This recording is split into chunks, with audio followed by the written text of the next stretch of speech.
मैं डॉक्टर विजय सिंह राठौर स्वागत करता हूं आप सभी का अपने इस YouTube चैनल पर। आज इस वीडियो लेक्चर में मैं आपको एक बहुत ही इम्पोर्टेंट फैक्ट के पीछे का जो डिटेल्ड एक्सप्लेनेशन है या जो उसके पीछे का जो मेन रीज़न है उसके बारे में मैं आपको बताने जा रहा हूं। फिजिकल ज्योग्राफी में हम लोग एक चैप्टर पढ़ते हैं अर्थक्वेक का। उसमें हम लोगों ने एक स्टेटमेंट पढ़ा हुआ है कि जब किसी क्षेत्र में अर्थक्वेक आता है तो उससे पहले या उस दौरान उस क्षेत्र में रेडॉन गैस की मात्रा में या रेडॉन गैस के कॉन्सेंट्रेशन में वृद्धि हो जाती है। यह एक स्टेटमेंट या एक फैक्ट के रूप में उन बुक्स में लिखा हुआ है और इसके पीछे का जो कारण है या जो डिटेल्ड एक्सप्लेनेशन है वह उन बुक्स में प्रोवाइड नहीं कराया गया है। इस कमी को देखते हुए मैंने यह वीडियो लेक्चर आपके लिए रिकॉर्ड किया है। इस वीडियो में हम लोग जानेंगे कि रेडॉन गैस की क्या क्या विशेषताएं होती हैं, हमारी अर्थ पर रेडॉन गैस कैसे बनती है, कहां पर पाई जाती है, इसके क्या क्या फ़ायदे हैं, क्या क्या नुकसान हैं और आज का जो प्रमुख मुद्दा है कि इसकी मात्रा बढ़ जाती है किसी भी भूकंप के आने से पहले। इसके पीछे का क्या कारण है वह हम लोग विस्तार से इस वीडियो लेक्चर में जानेंगे। आइए शुरू करते हैं आज का वीडियो लेक्चर। सबसे पहले हम लोग रेडॉन गैस की कुछ प्रॉपर्टीज़ के बारे में जानेंगे। जैसे यह जो गैस होती है वह कलरलेस गैस होती है, यह कलरलेस होती है, यह टेस्टलेस गैस होती है और यह ऑडरलेस गैस है। इस गैस का ना तो कोई रंग होता है, ना ही इस गैस में कोई स्वाद होता है और न ही इस गैस में कोई महक होती है, कोई भी गंध इस गैस में नहीं होती है। यह एक भारी गैस होती है, यह एक भारी गैस है, हैवी गैस है, हैवी गैस है। अगर इस कमरे में रेडॉन गैस भर जाए तो रेडॉन गैस भारी होने के कारण नीचे फर्श पर बिछी रहेगी, आपको दिखेगी नहीं, आप इसको सूंघ भी नहीं पाएंगे और इसका कोई स्वाद भी नहीं होगा। यह फर्श पर बिछी रहेगी। यह एक इनर्ट गैस है, इनर्ट गैस है और इनर्ट गैस को हम लोग नोबल गैस भी कहते हैं। हिंदी में इसको कहा जाता है अक्रिय गैस। यह अक्रिय गैस क्या होती है इसको अभी समझ लेते हैं। देखिए, यह जो अक्रिय गैसें होती हैं यह रासायनिक रूप से बहुत कम सक्रिय होती हैं। सामान्य परिस्थितियों में अगर यह किसी दूसरे एलिमेंट के साथ मिलती हैं तो उससे दूरी बना के रखती हैं, उसके साथ कोई भी अभिक्रिया या कोई भी रिएक्शन नहीं करती हैं जिससे कि कोई नया कंपाउंड बन सके। ऐसा संभव बहुत कम होता है सामान्य परिस्थितियों में। इस गैस की एक अन्य विशेषता है कि यह वाटर में सॉल्युबल है। यह गैस जल में घुलनशील है। It is soluble in water. Water में क्या है, ये गैस सॉल्युबल है। पानी में यह गैस बहुत ही आसानी से घुल जाती है। और एक सबसे इम्पॉर्टेंट और सबसे प्रमुख विशेषता जो इस गैस की है वह यह है कि यह एक रेडियो एक्टिव गैस होती है। रेडियो एक्टिव गैस, इसमें रेडियो एक्टिविटी की प्रॉपर्टीज़ पाई जाती हैं और यह गैस जो है हमारे वायुमंडल में जो प्राकृतिक रूप से जो रेडियो एक्टिविटी का गुण पाया जाता है या जो रेडियो एक्टिविटी का फिनोमेना पाया जाता है उस फिनोमेना के लिए यह रेडॉन गैस ही जिम्मेदार होती है। Radon gas is responsible for the natural radio activity found in our atmosphere. इस रेडियो एक्टिविटी के गुण के कारण इस रेडॉन गैस का जो यूज़ है वो मेडिकल साइंस में भी किया जाता है। वह मेडिकल साइंस में भी इसका यूज़ किया जाता है। ख़ास तौर से कैंसर के ट्रीटमेंट में यह गैस यूज़ होती है। कैंसर के ट्रीटमेंट में।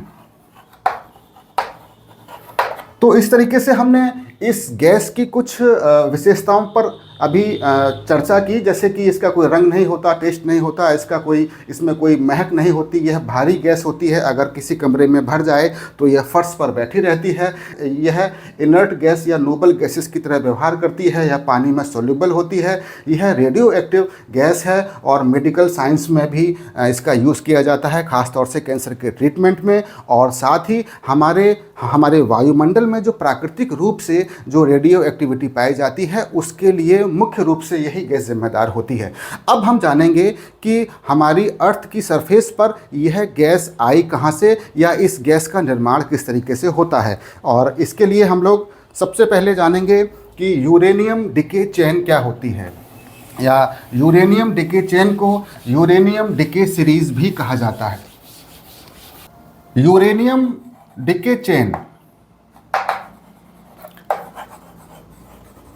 यूरेनियम डिके चेन या यूरेनियम डिके सीरीज का एक बहुत ही सिंप्लीफाइड रूप में यहाँ लिख दे रहा हूँ आपको, फिर उसके बाद समझा दूंगा ये है क्या। देखिए, यूरेनियम से सभी लोग परिचित हैं और जानते हैं कि यह एक रेडियो एक्टिव एलिमेंट होता है। यूरेनियम का डिके होता है तो एक नया एलिमेंट बनता है जिसको हम कह रहे हैं थोरियम। थोरियम का डिके होता है, थोरियम से बनता है रेडियम, और रेडियम का भी डिके होता है, तब बनता है रेडॉन। यही है रेडॉन गैस। अब ये जो रेडॉन है, इसका भी फर्दर डिके होता रहता है और यह मोर स्टेबल आइसोटोप्स में कन्वर्ट होती रहती है। More stable isotopes. अब यह जो है यूरेनियम डिके चेन का एक बहुत ही सिंप्लीफाइड रूप है।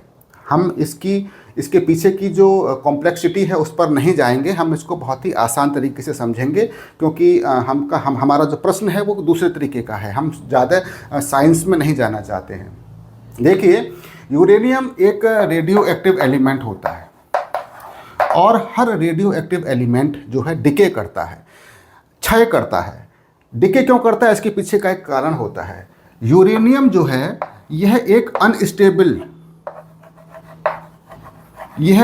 अनस्टेबल एलिमेंट है। यह स्टेबिलिटी को प्राप्त करना चाहता है और यह अपने अंदर से कुछ पार्टिकल्स को एमिट करता है और कुछ नए एलिमेंट्स का निर्माण करता है। और यह चाहता है कि हम अपनी जो अनस्टेबिलिटी है उसको ख़त्म करें और अपनी तुलना में एक ज़्यादा स्टेबल एलिमेंट का निर्माण करें।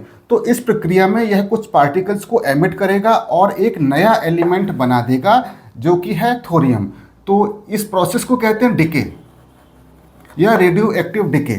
थोरियम यूरेनियम की तुलना में कुछ स्टेबल है, लेकिन अभी भी यह अनस्टेबल है। यह भी अनस्टेबल है। तो थोरियम भी अनस्टेबल होने के कारण अपने से ज़्यादा स्टेबिलिटी प्राप्त करना चाहता है और एक नया एलिमेंट का निर्माण कर देता है, और यह भी डिके करता है और कुछ पार्टिकल्स अपने में से एमिट करता है। तो यह भी डिके करेगा और एक नया एलिमेंट बना देगा जो कि है रेडियम। रेडियम थोरियम की तुलना में थोड़ा सा स्टेबल है, लेकिन एक्चुअल में यह भी अनस्टेबल है। और यह जो radium unstable radio active element है, यह भी डिके की प्रक्रिया में एक अपने से अधिक स्टेबल रेडॉन एलिमेंट का निर्माण करता है। यह जो रेडॉन एलिमेंट है, यह भी एक रेडियो एक्टिव एलिमेंट है। यह इसकी तुलना में तो थोड़ा सा स्टेबल है, फिर भी यह अनस्टेबल है, और अनस्टेबल होने के कारण यह फिर डिके करेगा और अपनी तुलना में मोर स्टेबल आइसोटोप्स में कन्वर्ट हो जाएगा। और यह प्रक्रिया अनवरत रूप से चलती रहती है। यह प्रक्रिया स्पॉन्टेनियस होती है, यह चलती रहती है, ना तो इसको कोई रोक सकता है और न ही कोई इसकी जो होने की तीव्रता है उसमें कोई वृद्धि कर सकता है। तो यह जो यूरेनियम डिके चेन है, इसके माध्यम से मैं आपको यह समझाना चाहता हूँ कि यह जो रेडॉन गैस के जो एलिमेंट्स होते हैं या जो पार्टिकल्स होते हैं, इनकी उत्पत्ति मुख्य रूप से रेडियम जो एक रेडियो एक्टिव एलिमेंट है और यूरेनियम यह जो एक रेडियो एक्टिव एलिमेंट है, इन दोनों के डिके के फलस्वरूप रेडोन गैस की उत्पत्ति होती है। अब यह जो यूरेनियम है या यह जो रेडियम है, यह पाया कहाँ जाता है? तो हमारी जो अर्थ की सरफेस है, अर्थ की जो सरफेस है, अर्थ की सरफेस पर और अर्थ की सरफेस के नीचे रॉक्स हैं, उन रॉक्स में यह रेडियो एक्टिव एलिमेंट्स पाए जाते हैं। और चूंकि यह रेडियो एक्टिव एलिमेंट्स हमारी अर्थ की सरफेस पर और अर्थ की सरफेस के नीचे स्थित रॉक्स में पाए जाते हैं। अच्छा, यह जो रॉक्स हैं, इन्हीं की वेदरिंग और इरोजन, अपक्षय और अपर्दन की प्रक्रिया के बाद सॉइल का निर्माण होता है। तो हमारी अर्थ की सरफेस पर सॉइल भी पाई जाती है।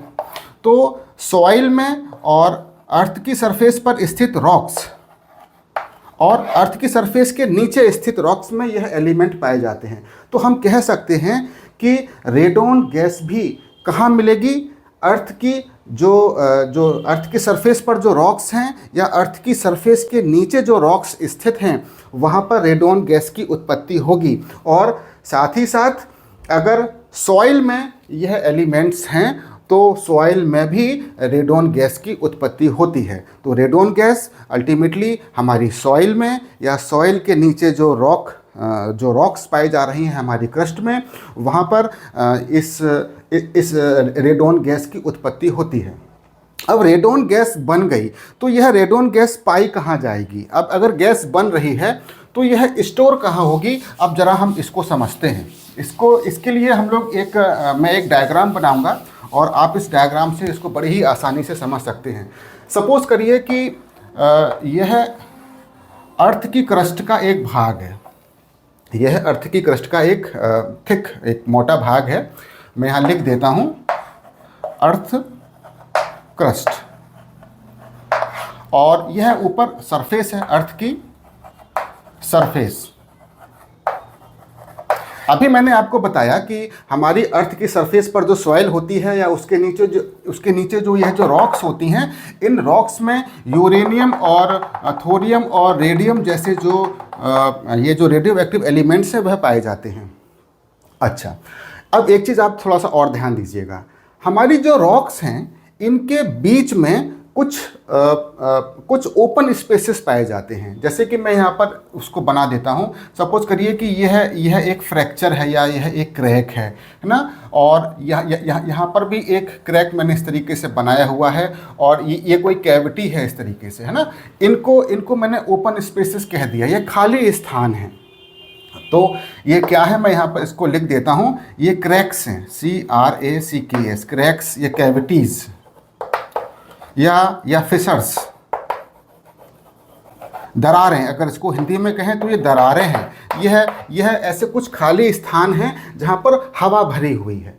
तो यहाँ पर इन रेडियो एक्टिव एलिमेंट्स से जो इनके डिके के बाद जो रेडोन गैस की उत्पत्ति होगी, वह radon gas in open spaces में, इन दरारों में जाके, इन खाली स्थानों में जाके भर जाती है। तो इस तरीके से अभी हम लोग जान रहे हैं कि हम अर्थ की सरफेस के नीचे जो क्रैक्स या जो फिशर्स या दरारें हैं या जो कैविटीज़ हैं, इस तरीके के जो ओपन स्पेसेस हैं, मैं इनको एक नाम दे रहा हूँ ओपन स्पेसेस। ये जो ओपन स्पेसेस हैं इनमें गैस जाके भर जाती है। अच्छा, आप एक चीज़ और भी जानते होंगे कि हमारी अर्थ की सरफेस के नीचे अंडरग्राउंड वाटर भी होता है। तो मैं यहाँ पर इस ब्लू कलर से यहाँ पर यह अंडरग्राउंड वाटर बना दे रहा हूँ। इसको आप एक्वीफर्स समझिए। एक्वीफर्स मतलब जहाँ पर अंडरग्राउंड वाटर हम लोगों को मिलता है। अब ये जो ओपन स्पेसेस थे, इन ओपन स्पेसेस में यह रेडोन गैस भरी हुई है। अब यहाँ से क्या होता है, यह रेडोन गैस ऊपर की ओर माइग्रेट करती है, ऊपर की ओर चलती है थ्रू पोर स्पेसेस। पोर्स मतलब छोटे छोटे जो कुछ मतलब जैसे कि आप इसको ऐसे समझिए कि अगर ये पार्टिकल्स हैं तो इन पार्टिकल्स के बीच में ये जो ओपन स्पेसेस हैं इनको पोर स्पेसेस कहा जाता है। अब ये जो पोर स्पेसेस हैं यहाँ पर यह इंटरकनेक्टेड हैं, यह सभी पोर स्पेसेस क्या हैं? इंटरकनेक्टेड, यह एक दूसरे से कनेक्टेड हैं। तो इस तरीके से यह जो इंटरकनेक्टेड पोर स्पेसेस हैं, यह इन ओपन स्पेसेस में भरी हुई इस रेडॉन गैस को एक रास्ता प्रोवाइड करते हैं, एक मार्ग प्रोवाइड करते हैं कि यह रेडॉन गैस ऊपर की ओर उठती है। जब यह ऊपर की ओर माइग्रेट करती है तो बीच में आने वाला जो अंडरग्राउंड वाटर है, अभी मैंने आपको बताया था कि यह गैस पानी में सॉल्युबल होती है, तो यह गैस अंडरग्राउंड वाटर में जाके उस पानी में घुल जाती है। कुछ गैस अगर ऊपर की ओर आती है तो हमारी अर्थ की सरफेस पर जो सॉइल है, यहाँ पर जो सॉइल है और सॉइल के पार्टिकल्स के बीच में भी खाली स्थान होता है। यह जो सॉइल के पार्टिकल्स होते हैं इनके बीच में भी खाली स्थान मिलता है। इस तरीके से यहाँ पर इनको भी पोर स्पेसेस कहा जाता है और इन पोर स्पेसेस में सॉइल एयर भरी होती है। इन पोर स्पेसेस में सॉइल एयर भरी हुई होती है और जब ये रेडॉन गैस यहाँ से माइग्रेट करती है तो इस सॉइल एयर में जाके मिल जाती है।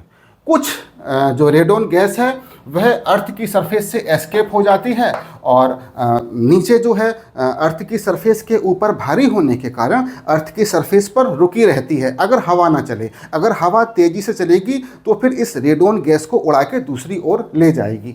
तो इस तरीके से हम देख रहे हैं कि यह जो रेडॉन गैस है यह 2-3 जगहों पर पाई जा रही है। सबसे पहले कहाँ पर पाई जा रही है? ग्राउंड वाटर में।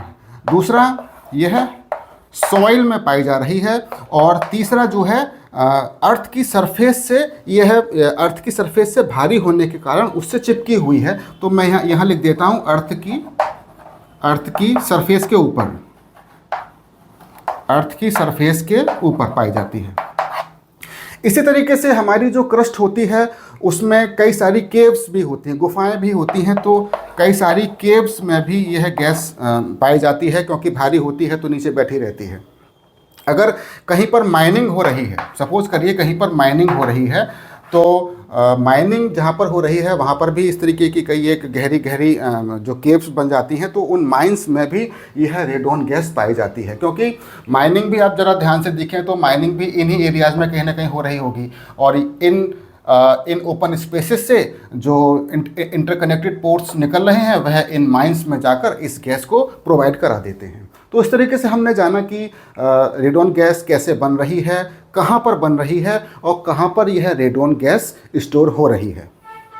इसके बाद कुछ फंडामेंटल चीज़ों को जान लेने के बाद अब हम लोग अपने मेन मुद्दे पर आएंगे कि क्यों आखिर ऐसा होता है कि अर्थक्वेक से पहले इस रेडॉन गैस का कॉन्सेंट्रेशन या इस रेडॉन गैस की मात्रा में अचानक वृद्धि हो जाती है। 1966 में ताशकंद में एक भूकंप आया और इस भूकंप के आधार पर यह बात पहली बार देखी गई कि इस भूकंप से पहले रेडॉन गैस की मात्रा में अचानक बहुत तेज़ी से वृद्धि हो गई थी। इसी तरीके के और भी ऑब्जर्वेशंस किए गए। 1995 में जापान के कोबे नामक स्थान पर एक भूकंप आया। उसमें भी यह पाया गया कि इस भूकंप के आने से पहले उस क्षेत्र में रेडॉन गैस की मात्रा में या उसके कॉन्सेंट्रेशन में अचानक वृद्धि हो जाती है। इसी तरीके से हमारे जो साइंटिस्ट लोग हैं उन्होंने कई एक ऑब्जर्वेशंस किए हैं और यह पाया है कि अर्थक्वेक की जो इवेंट है और जो रेडॉन गैस का जो एमिशन का जो रेट है, रेडॉन एमिशन रेट, इन दोनों में एक परफेक्टली पॉजिटिव लीनियर कोरिलेशन पाया जाता है। मेरे कहने का मतलब ये है कि वैज्ञानिक इस निष्कर्ष पर पहुँचे हैं कि अगर कोई भूकंप की घटना घटित होगी तो उससे पहले रेडॉन गैस का कॉन्सेंट्रेशन या उसकी मात्रा में अचानक वृद्धि हो जाएगी। यह वृद्धि कहाँ होगी? वहाँ होगी जहाँ पर रेडॉन गैस पाई जाती है। कहाँ कहाँ पाई जाती है? अभी हम लोगों ने देखा कि यह ग्राउंड वाटर में पाई जाती है, यह सॉइल में पाई जाती है और हमारी सरफेस से लगी हुई होती है, मतलब बिल्कुल लोअर एटमॉस्फेयर में पाई जाती है यह गैस। तो जब कभी भी भूकंप आएगा तो इन स्थानों पर जो रेडॉन गैस है उसकी मात्रा में अचानक वृद्धि हो जाएगी। लेकिन ऐसा क्यों है? इसके पीछे का कारण क्या है? देखिए, अगर आप इसका यह कारण सोच रहे हैं कि भूकंप आने से पहले कुछ ऐसा होता होगा कि ये जो यूरेनियम था या जो रेडियम था, जिससे कि यह जो रेडोन गैस बन रही है, इनका डिके और तेज होने लग जाता होगा।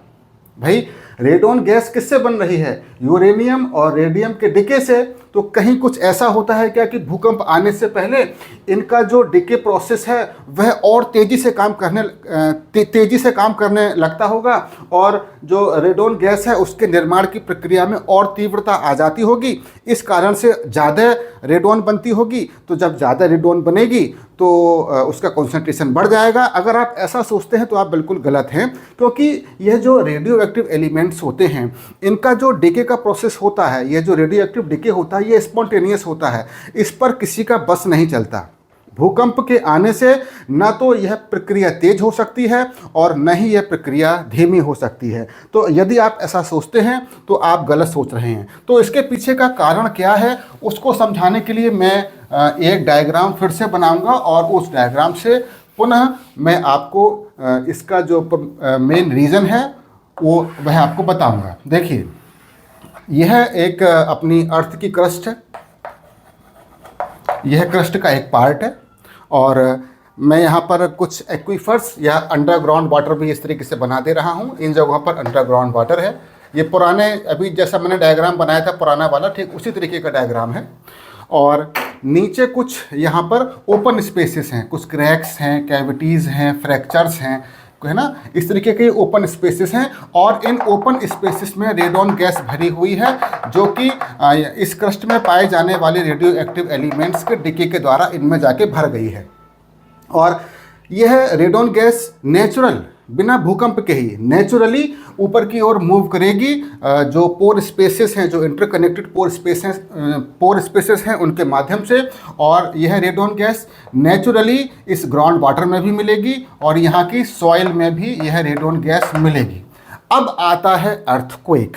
जब अर्थक्वेक आता है तो ऐसी स्थिति में क्या होता है कि यह जो रॉक मास है, इसको मैं रॉक मास कह देता हूँ। इस रॉक मास पर अर्थक्वेक जब आएगा तो क्या होगा, आप देखेंगे कि चारों तरफ से दबाव पड़ेगा इसके ऊपर, इस पर स्ट्रेस पड़ेगा या स्ट्रेन पड़ेगा। चारों तरफ से इसमें कंप्रेशन होगा। चारों तरफ से जब इसमें कंप्रेशन होगा तो इसका परिणाम क्या होगा कि यह जो रॉक मास है, इसका टेक्टोनिक डिफॉर्मेशन हो जाएगा। इस रॉक मास का क्या होगा, टेक्टोनिक डिफॉर्मेशन।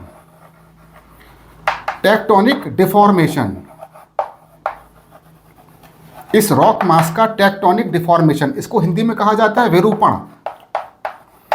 इस रॉक मास का विवर्तनिकी विरूपण हो जाएगा, टेक्टोनिक डिफॉर्मेशन हो जाएगा। इसका मतलब क्या है, क्या होगा आखिर? देखिए, जब चारों तरफ से दबाव पड़ेगा तो नए फोल्ड्स बनेंगे, नए फॉल्ट्स बनेंगे, नए फ्रैक्चर बनेंगे, नई कैविटीज़ बनेंगी, नए क्रैक्स डेवलप हो जाएंगे, और जो पहले वाला जो ओपन स्पेस था वह बंद होने लगेगा।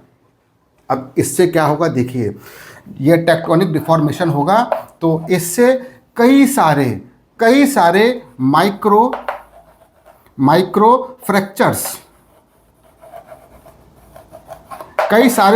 फ्रैक्चर्स डेवलप हो जाएंगे, छोटे छोटे फ्रैक्चर्स डेवलप हो जाएंगे।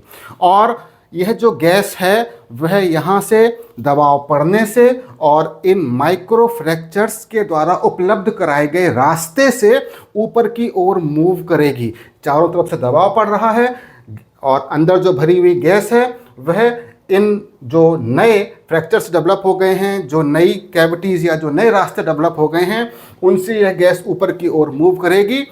पहले से यहाँ पर रेडोन गैस थी, लेकिन जब भूकंप आएगा तो और अधिक मात्रा में इन जगहों पर पहुँच जाएगी, जिसके कारण भूकंप आने से पहले ग्राउंड वाटर में, सॉइल में और लोअर एटमॉस्फेयर में हमारी अर्थ से संलग्न जो वायु है उसमें रेडोन गैस का कॉन्सेंट्रेशन बढ़ जाता है। इस तरीके से मैं ये कहना चाहता हूँ कि शायद आप समझ गए होंगे कि भूकंप आने से पहले रेडोन गैस का कॉन्सेंट्रेशन कैसे बढ़ जा रहा है। ये ठीक इस तरीके से है, सपोज करिए कि एक बलून है हमारे पास, अगर हम उसको चारों तरफ से दबाएंगे तो ऊपर से जहाँ से उसमें हवा भरी जाती है उस जगह से जो एयर है वो ऊपर की ओर निकल जाएगी। सिंपल सा प्रोसेस है, बस यहाँ से दबाइए और यहाँ से जो एयर है वह ऊपर की ओर मूव कर जाएगी। तो इस तरीके से हमने जाना कि क्यों आखिर भूकंप आने से पहले रेडॉन गैस का जो कंसंट्रेशन है सॉइल में और अंडरग्राउंड वाटर में बढ़ जाता है। तो यह जब वैज्ञानिकों ने देखा तो वैज्ञानिकों ने इसको एज ए इंडिकेटर की तरह प्रयोग करने लगे हैं। अगर कहीं पर रेडॉन गैस का कंसंट्रेशन अचानक बढ़ता है अंडरग्राउंड वाटर और सॉइल में, तो वह प्रिडिक्ट कर सकते हैं कि कुछ दिनों में या कुछ घंटों के अंदर वहाँ पर अर्थक्वेक की घटना घटित होने वाली है। एक और इसका मैं आपको यूज़ बता दूं, अगर किसी स्थान पर रेडॉन गैस का कंसंट्रेशन बढ़ जा रहा है तो वह इस बात को भी इंडिकेट कर सकता है कि नीचे का जो सरफेस के नीचे का जो क्रिस्टल एरिया है या जो क्रिस्टल पार्ट है वहाँ पर यूरेनियम, थोरियम या रेडियम के भंडार भी हो सकते हैं। तो ये रेडॉन गैस के दो यूज़ मैंने बताए, एज मतलब अर्थक्वेक की भविष्यवाणी करने के लिए, या जो डिपॉजिट्स हैं यूरेनियम के उनका पता लगाने के लिए भी रेडॉन गैस का यूज हो सकता है। रेडॉन गैस एक हानिकारक गैस है और कई स्टडीज़ हैं ऐसी हैं कि जब हम इस गैस को इनहेल कर लेते हैं तो यह गैस हमारे फेफड़ों में पहुंच जाती है, और जब यह गैस हमारे फेफड़ों में पहुंच जाती है, चूँकि यह एक रेडियो एक्टिव एलिमेंट है, यह अनस्टेबल है, ये नए एलिमेंट्स डेवलप करने लगती है, रेडिएशन करने लगती है, और उसका परिणाम क्या होता है कि जो हमारे फेफड़े हैं वो इन्फेक्टेड हो जाते हैं, और ऐसी नौबत भी आ जाती है कि व्यक्ति को जो है लंग कैंसर की भी शिकायत हो जाती है। तो यह एक ख़तरनाक गैस है। तो इस तरीके से मैंने आपको समझाने का प्रयास किया है कि किस तरीके से ये जो है रेडॉन गैस हमारे लिए यूज़फुल भी है और घातक भी है, हाँ, और क्यों आखिर अर्थक्वेक से पहले रेडॉन गैस का जो कंसंट्रेशन है वह बढ़ जाता है। अगर आपको मेरा वीडियो पसंद आया हो तो लाइक कीजिएगा, शेयर कीजिएगा और सब्सक्राइब कीजिएगा। धन्यवाद।